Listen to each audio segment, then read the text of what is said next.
તો good morning, જય દ્વારકાધીશ મહાદેવર. આજ તો મને એવું મસ્તીનું સરપ્રાઈઝ મળ્યું કે હું તો એકદમ રાજી થઈ ગઈ. સવારમાં તૈયાર થઈને ઓફિસે જવાનું હતું અને બેનને મૂકવાઈ જવાનું હતું. તો પછી તૈયાર થઈને હું બેનને મૂકવા આવી ગઈ. રસ્તામાં મેં ઠંડુ પીધું. પછી બપોરે ભૂખ લાગી ગઈ તે જમવા આવ્યા ને તો મને મસ્ત સરપ્રાઈઝ મળ્યું. સરપ્રાઈઝ શું હતું તો કે મારા મામા મામી અને મારા ભાઈ બહેન આવ્યા હતા. પછી તો એ તો હું જોઈને એવી રાજી થઈ ગઈ.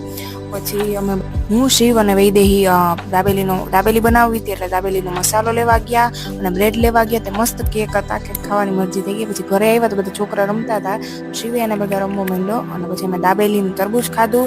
પછી અમે ત્યાંથી બગીચે ગયા. આસપાસના છોકરા બગીચે ત્યાં આવ્યા હતા, એને શાખા લાગી હતી.